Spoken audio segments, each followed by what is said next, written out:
दोस्तों आज हम एक्सप्लेन करने वाले हैं हाल ही में आई वेब सीरीज तुझ पे मैं फिदा का सीजन 2। अगर आपको सीजन 1 देखना है तो आप आई बटन पर क्लिक करके देख लीजिए। अब वीडियो को भी लाइक कर दीजिए। हम चलिए कहानी शुरू करते हैं। तो सीजन 1 के रिकैप की बात करें तो मार्कस इस टाउन में पढ़ाई के सिलसिले में अपने मामा मामी के यहाँ रहने आया था, जिसके मम्मी पापा भी अलग अलग रहते हैं और मार्कस को अपने पापा से नफरत है। यहाँ आकर पता चलता है कि टाउन में मर्डर हुए जा रहे हैं। फिर मार्कस को यहाँ एक आयरा नाम की लड़के से प्यार भी हो जाता है, जिसके लिए वो कुछ भी कर सकता है। अब एक दिन मार्कस के एक दोस्त युग की बॉडी जंगल में मिलती है, जिसके बाद उसके मर्डर के इल्जाम में कॉलेज के प्रोफेसर संचित को जेल हो जाती है और किसी बात को लेकर मार्कस और आयरा का भी झगड़ा हो जाता है और ये दोनों ब्रेकअप कर लेते हैं। अब इस सीजन के एपिसोड 1 की कहानी वहीं से शुरू होती है, जहाँ एक तरफ मार्कस और दूसरी तरफ आयरा दोनों उदास बैठे थे। तब मार्कस के पास उसकी मामी आकर कॉलेज जाने के लिए कहती है और बता दे कि तुम्हारी माँ का फोन आया था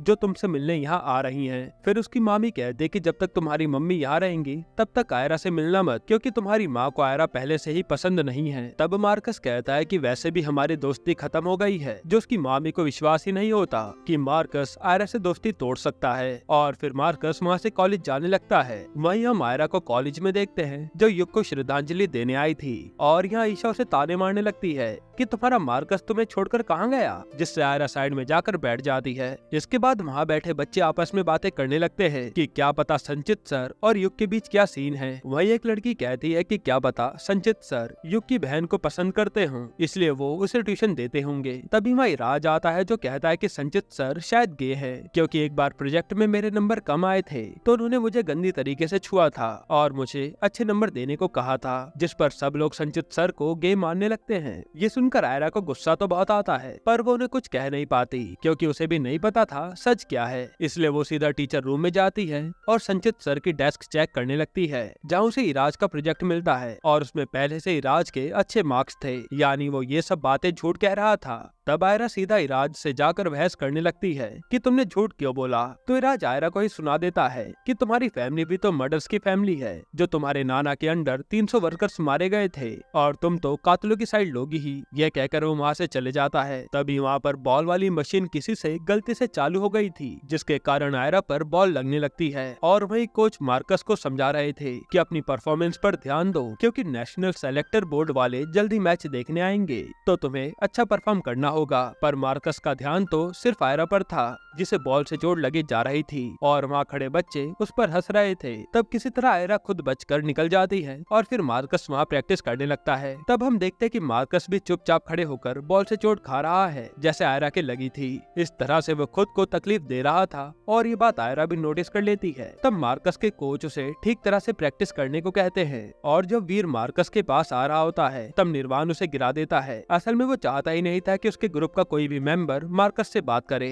खैर अब मार्कस प्रैक्टिस के बाद अपना फेस धुलने आता है तो वहाँ से आयरा चली जाती है, क्योंकि वो उसके सामने पढ़ना नहीं चाहती थी। फिर हम ईशा को देखते हैं, जिसके पास निर्वाण आता है और कहता है कि तुम मुझसे दूर दूर क्यों रहती हो, मुझे तो लगता है कि तुम्हें मार्कस पसंद है। तब इन दोनों में बहस शुरू हो जाती है और निर्वाण कहता है कि अगर तुम्हें सिर्फ मेरे साथ इंटीमेट होने में प्रॉब्लम है तो कोई बात नहीं, मैं एक और लड़की को बुला लेता हूँ ताकि हम तीनों मजे कर सकें। ये सुनकर ईशा उसे चाटा लगाकर चली जाती है। इधर जेल में हम संचित को परेशान देखते हैं, जो जेसी वाली ही जेल में था और जेसी उसे कह रहा था कि यहाँ ऐसे भी लोग हैं जो कई रात छुपाए बैठे हैं। साथ ही वो कहता है कि इन सब का कनेक्शन जरूर 20 साल पुराने हादसे से है, जिसमें 300 लोगों की जान गई थी और मेरे दादा का तो मानना था कि वो एक्सीडेंट जानबूझकर करवाया गया था, जिस पर संचित को यकीन ही नहीं होता। तो जेसी बताता है कि मेरे दादाजी भी उसी माइन में काम करते थे और उन्होंने कुछ लोगों को डायनामाइट ले जाते हुए देखा था, जिसे जानबूझकर यह हादसा करवाया गया होगा। तभी वहाँ कांस्टेबल आकर संचित को बताता है कि तुमसे कोई मिलने आया है। वहीं हम टाउन के जीएम के घर पर पुलिस ऑफिसर को देखते हैं, जहां जीएम कहता है कि जरूर युग संचित का गे होने का सीक्रेट बताने वाला होगा, इसलिए उसने उसे मार डाला। तभी वहाँ ईशा आकर संचित की साइड लेने लगती है कि गे होना कोई जुर्म नहीं है और उसकी की अपने पापा से ही बहस हो जाती है। इधर संचित जाकर देखता है तो आयरा उससे मिलने आई थी, जहाँ वो संचित को कॉलेज में चल रही सारी बातों के बारे में बताती है और फिर सच पूछती है। तब संचित बताता है कि युग का एक विजन था कि भूत प्रेत की स्टोरीज जो लोगों को पसंद है, उसी के बेस पर युग पुरानी माइंस के पास हॉरर कैंप ऑर्गेनाइज कराने का प्लान कर रहा था ताकि वो इसके जरिए काफी पैसे कमा पाए। ऐसे करके युग ने ऐप भी डेवलपमेंट का काम चालू करवा दिया ताकि लोग दूर दूर से इस कैंप की बुकिंग करवा पाए। और फिर कुछ ही दिनों में युग को एक इन्वेस्टर भी मिला और इन सब कामों में ही संचित उसकी मदद कर रहा था। साथ ही संचित बताता है कि इन्वेस्टर के पास जाते समय युग के जूते फटे हुए थे, इसलिए मैंने उसे अपने जूते दिए थे, जिसके बाद वो जूते उसने ही रख लिए। पर ये केस सामने आने के बाद मैंने डर के मारे वो जूते ही जला दिए, कहीं मैं फंस न जाऊं। लेकिन वो युग सच में काफी जीनियस लड़का था। तब आयरा पूछती है कि इन्वेस्टर का कांटेक्ट हो तो आप मुझे दे दीजिए, शायद उसके जरिए हम आपको बाहर निकलवा पाए। पर संचित कहता है कि वो सब तो युग के पास ही था। तभी हम कांस्टेबल को देखते हैं जो बाहर खड़ा ये बातें सुन रहा था और वो सीधा किसी को फोन लगा देता है कि मेरे पास संचित की इन्फॉर्मेशन है। इसके बाद जब वीर और मार्कस युग की बहन के कैफे में बैठे थे, तभी वहाँ आयरा चुपचाप आकर युग के रूम की तलाशी लेने लगती है ताकि उस इन्वेस्टर के बारे में कुछ तो पता चल जाए। वहीं यहाँ वीर मार्कस को कहता है कि अगर तुझे आयरा भाव नहीं देती तो किसी और लड़की पर ट्राई कर ले, ऐसे अपने आप को बर्बाद मत कर। लेकिन मार्कस उसकी बातों पर ध्यान नहीं देता। वहीं पर निर्वाण और इराज भी आते हैं और फोन करने पर ईशा आने से ही मना कर देती है क्योंकि वो निर्वाण से गुस्सा थी। तब इराज निर्वाण से कहता है कि ईशा से लड़ा मत कर, पर निर्वाण तो और ज्यादा भड़क जाता है। फिर जैसे उसकी नजर वीर पर पड़ती है तो वो उसके पास आकर गुस्सा दिखाने लगता है कि ये भी हमारे ग्रुप का होकर किसी और के साथ ही बैठा है। और जैसे वो वीर को मारने वाला होता है तब मार्कस उसे बचा लेता है, जिसके बाद यहाँ झगड़ा चालू हो जाता है। वहीं इधर आयरा को युग के बिजनेस की फाइल मिल जाती है, जिसे लेकर वो चुपचाप वहाँ से निकल जाती है। इसके बाद यह निर्वाण और मार्कस के झगड़े में युग के कैफे का काफी नुकसान हो गया था और युग की बहन अर्चना के पूछने पर निर्वाण मार्कस का ही नाम लगा देता है कि ये सब इसने ही चालू किया, इसलिए अर्चना उसे यहाँ से भगा देती है। यहीं पर एपिसोड 1 खत्म होता है। एपिसोड 2 की शुरुआत में मार्कस लड़कर घर आता है तो यहाँ उसकी माँ आ गई थी, जिन्हें देखकर मार्कस ज्यादा खुश नहीं होता। हालांकि वो अपनी माँ से कहता है कि आप अगर मुझे यहाँ से ले जाने आई हैं तो मैं कहीं नहीं जाने वाला। तब मार्कस की माँ पूछती है कि जरूर तूने आयरा से दोस्ती कर ली होगी, इसलिए तुझे मेरे साथ नहीं आना।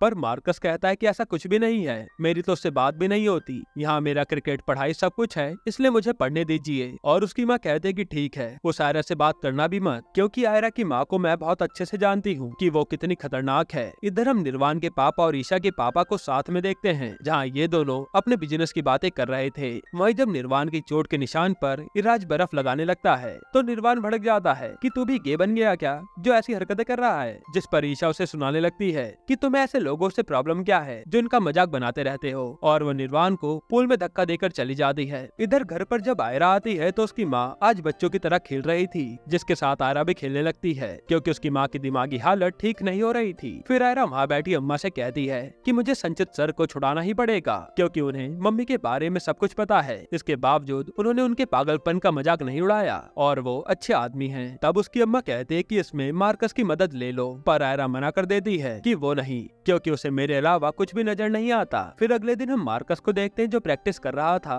लेकिन आज उससे बैटिंग नहीं हो पाती, जिस पर निर्वाण उसका मजाक बनाता है। तब मार्कस अगली बॉल पर गुस्से में शॉट लगा देता है, जिससे लाइब्रेरी की विंडो टूट जाती है। अब रूल ये था कि लाइब्रेरी में जो बॉल मारेगा वही लेकर आएगा, क्योंकि टीचर से डांट पड़ती है, इसलिए मार्कस बॉल लेने जाता है। तब यहाँ लाइब्रेरियन पहले तो उसे खूब डांटती है और फिर बॉल लेने भेज देती है। तभी मार्कस देखता है कि बॉल तो आयरा के पास पड़ी है, जो चोरी चोरी चॉकलेट खा रही थी, क्योंकि लाइब्रेरी में कुछ भी खाना मना था। तब मार्कस जैसे ही बॉल लेने आता है तो आयरा से चॉकलेट उसकी बुक पर गिर जाती है और मार्कस देखता है कि ये तो युग की फाइल पढ़ रही है। तब वो समझ जाता है कि आयरा जरूर संचित सर को बचाने की कोशिश कर रही है, इसलिए वो उसे कहता है कि संचित नहीं कुछ किया है, वरना वो अपना जूता क्यों जलाता। और यहाँ इन दोनों में इसी बात पर बहस होने लगती है और लाइब्रेरियन देखने आ जाती है कि बात कौन कर रहा है। तब उसे आता देख आयरा जल्दी से बुक छुपाने आती है और मार्कस की शर्ट में चॉकलेट के हाथ पहुँच देती है ताकि वो पकड़ी न जाए। हालांकि उसी समय लाइब्रेरियन आ जाती है और वो इन दोनों को साथ में देखकर डांट देती है, जिसके बाद ये दोनों चले जाते हैं। फिर जैसे ये दोनों बाहर आते हैं तो इन्हें बात करता हुआ मार्कस की माँ देख लेती है, जो मार्कस से मिलने आई थी। और वो मार्कस को सुनाने लगती है कि तुमने झूठ क्यों बोला। तब मार्कस अपनी माँ को समझाता है कि वो बस मेरी क्लासमेट है और कुछ नहीं, और वो गुस्से में चले जाता है। तब मार्कस की माँ आयरा के पास आती है और बताती है कि मेरा नाम एल्सी है और मैं मार्कस की माँ हूँ। फिर वो पूछते है कि तुम तारा की बेटी हो ना। तुम्हें पता है तुम्हारी माँ ने मुझे बचपन में कितना बुली किया था, जिसे मैं आज तक नहीं भूली हूँ। और वो आयरा को ही सुनाकर चली जाती है। इसके बाद हम ईशा को एक रूम में आता हुआ देखते हैं जहाँ निर्वाण एक लड़की के साथ आता है और वो बताता है कि आज हम तीनों इंटीमेट होंगे ताकि तुम्हें कोई दिक्कत ना हो। साथ ही वो कहता है कि मैं समझ गया हूँ कि तुम्हें लड़कियों में इंटरेस्ट है, इसलिए अब हम इसके जरिए इंटीमेट हुआ करेंगे।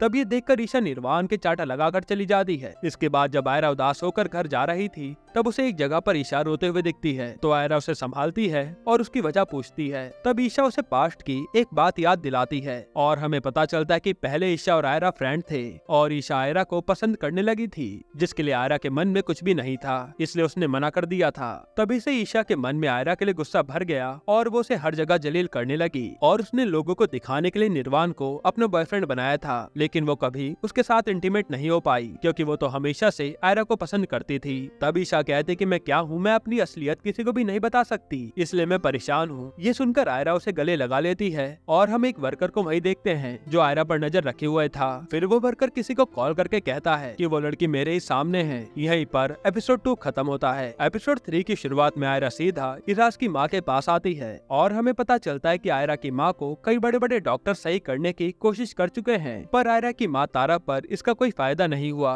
इसलिए इराज की माँ जंगल की जड़ी बूटियों से जो दवाई बनाती है उसी के जरिए तारा थोड़ा कंट्रोल में रह पाती है। हालांकि ये बातें इराज को क्या किसी को भी नहीं पता। फिर आयरा दवाइयाँ लेकर वहाँ से जाने लगती है और उससे हाथ लगकर कुछ चीजें नीचे बोर्ड पर गिर जाती हैं। तब इराज की माँ उन गिरी हुई चीजों को देखकर कहती है कि ये एक तरह का साइन है जो बता रहा है कि रास्ता कठिन है और तुम ही अंधेरे में रोशनी हो, लेकिन तुम्हें कुछ लोगों से बचकर रहना पड़ेगा जो तुम्हारे पीछे पड़ेंगे। जो बात आयरा को थोड़ी बहुत समझ आती है और वो चली जाती है। फिर जैसे आयरा बाहर आती है तो उससे मार्कस टकरा जाता है जो इराज की माँ के लिए कुछ खाने के लिए लेकर आया था और वो आकर इराज की माँ को दे देता है। तब इराज की माँ कहती है कि मुझे पता है कि तुम इसके बहाने बाहर घूमने निकले हो, और यहाँ मार्कस उनसे बातें करने लगता है। फिर वो पूछता है कि आयरा क्यों आई थी, पर इराज की माँ उसे कुछ भी नहीं बताती और कहते कि तुम्हारी लव स्टोरी कैसी चल रही है। तब इराज मना कर देता है कि हमारा तो ब्रेकअप हो गया, जिस पर वो कहते कि इस समय तुम्हें उसी के साथ रहना चाहिए क्योंकि खतरा कभी भी बढ़ सकता है। जो सुनकर मार्कस को कुछ भी समझ नहीं आता कि कैसा खतरा। खैर अब अगले दिन आयरा जमशेदपुर की बस में चढ़ जाती है क्योंकि उसे युग के इन्वेस्टर से मिलना था। तब उसी बस में मार्कस भी आकर बैठ जाता है जो ऐसे दिखाता है कि वो तो गलती से सेम बस में आ गया। हालांकि यहाँ ये दोनों ज्यादा बातें नहीं करते। इधर हम देखते कि निर्वाण को बोर्ड पर मार्कस का पोस्टर दिखता है और पता चलता है कि मार्कस को कॉलेज टीम का कैप्टन बना दिया गया है। जो बात निर्वाण को अच्छी नहीं लगती, इसलिए वो सीधा ईशा के पास पहुंच जाता है कि तुमने अपने पापा से कहकर उसे कैप्टन बनवाया होगा, लेकिन ईशा उसकी बातों पर ध्यान ही नहीं देती क्योंकि इनका ब्रेकअप हो गया था। फिर जैसे ये बात वीर को पता चलती है कि मार्कस कैप्टन बन गया है तो वो उसे बताने के लिए कॉल करता है, पर मार्कस का कॉल ही नहीं लगता। इसके बाद हम आयरा को उस इन्वेस्टर के ऑफिस में देखते हैं जहां आयरा बताती है कि उसकी अपॉइंटमेंट थी, पर वहाँ की एम्प्लॉय कहती है कि सर तो आउट ऑफ स्टेशन गए हैं जो अब पता नहीं कब लौटेंगे। ये सुनकर आयरा निराश होकर जाने लगती है। तभी वो दो लड़कियों को बात करता हुआ सुनती है कि बॉस ने कैबिन में बुलाया है, पता नहीं क्या काम आ गया। इससे आयरा को शक हो जाता है कि वो इन्वेस्टर मुझसे मिलने से मना क्यों कर रहा है। तब आयरा बाहर आकर सोचने लगती है कि मैं उनसे कैसे मिलूं, और उसे खिड़की से चढ़ने का आइडिया आता है। इसलिए वो सीधा एक दुकान पर जाकर रस्सी खरीद लाती है। वही हम मार्कस को भी देखते जो अपना हुलिया बदल कर आयरा पर नजर रख रहा था। इसके बाद आयरा रस्सी की मदद से उनके ऑफिस में घुस जाती है और फिर वहाँ से सीधा उस इन्वेस्टर चुक के पास आ जाती है। फिर वो उस आदमी से पूछती है कि आपने झूठ क्यों बुलवाया कि आप आउट ऑफ स्टेशन गए हैं, जिस पर वो आदमी बहाने बनाने लगता है। फिर आयरा कहते कि आप बस मेरे साथ कॉल टाउन चलकर पुलिस को बता दो कि युग के बिजनेस में आप इन्वेस्ट करने वाले थे, जिसमें संचित सर भी शामिल थे, इससे वो बच जाएंगे।